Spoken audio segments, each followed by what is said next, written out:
everyone, and welcome to Questions and Answers with Mamas Uncut, where you send in your questions about motherhood, parenting, relationships, and more, and we give you the best advice possible. And don't worry, all of your questions will remain anonymous. So without further ado, let me introduce the moms that we have today. There are resident moms. We have our CEO, Lisa, and our social media strategist, Mindy. Hey, guys. Hello. Should I let my sons move in with their dad? Help. How do I handle your sons wanting to move in with their dad who's located 2 hours away? My sons are 12 and 13 and have expressed that they wanted to move in with their dad. This would mean a change of school districts, and my heart is broken. I had always been their primary caretaker since my divorce 10 years ago. Their dad works very early morning hours, 4 a.m., and would not be present to get them ready for school or attend school functions, doctor appointments, etc. Essentially, his girlfriend would be doing most of the parenting. My whole heart tells me this is not the best thing for my sons, but I also don't want them to resent me. I've tried talking to them about this, but they're also 12 and 13-year-old boys who can't see past their own wants. What would you do? Lisa, this is you. Yes. All right. So I'm a divorced mom and I am a product of divorced parents. And I actually wanted to live with my dad, and my mother would never allow it to happen. And that is one of the big hurdles in terms of us sort of moving past the past in our relationship. And so my recommendation is, look, the grass is always greener. Let them go, probably for the summer, right? The summer's coming up. Say, okay, we can try it for the summer.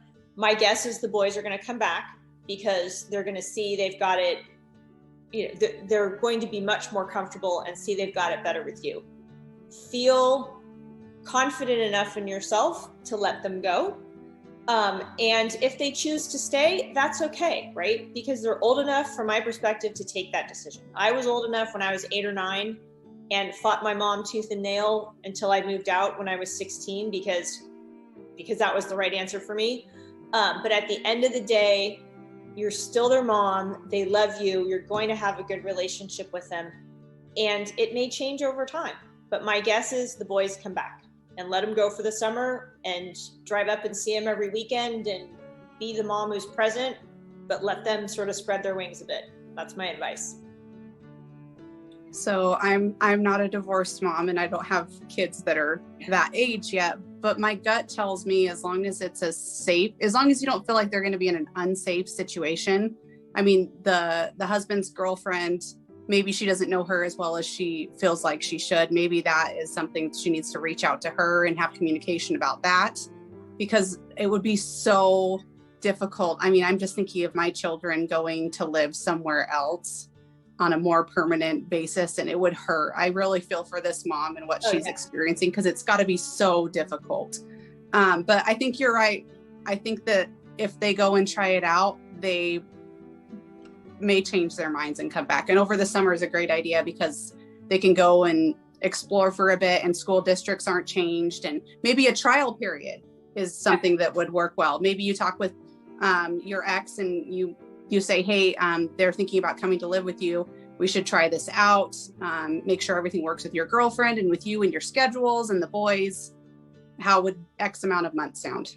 I mean, the reality is it's unclear whether this girlfriend, knows what it means to be a full-time mom. Yeah. And she may get into this arrangement, which is why I think the summer makes sense, and be like, oh, hell no, that did not work for me, right? Because maybe she's got a job, maybe she's got all these other things going on in her life that are now put on pause because she's got a teen and a preteen, which are not a treat to handle in any way. No, and that's why I feel and applaud great step parents everywhere, because it has got to be so difficult walking into a child's life like that, especially when they're grown. It's difficult when they're small as well. Don't get me wrong, I have small children.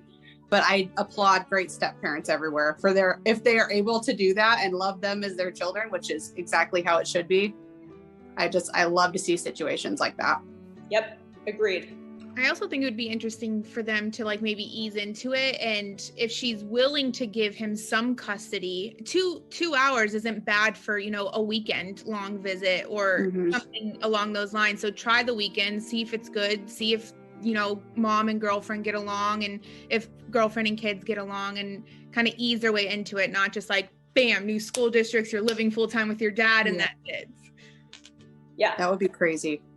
That's big. Yeah. Yeah, that's big. And, you know, kids, as we all know, because, well, especially teens, right? They really don't know what they're asking for a lot of the time. La, la, la, la, la.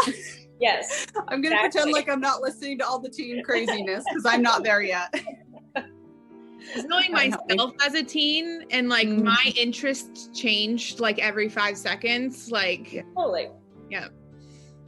I mean, I was the most wild of the wild when I was a teen. And so like, if you told me X, I went and did Y just because. Yeah. Especially if it came from my mom. And so like, you know, they don't know their head from their ass basically at this point. And so you got to let them make some mistakes. And this could be a very controlled one that in the end makes them appreciate her much more.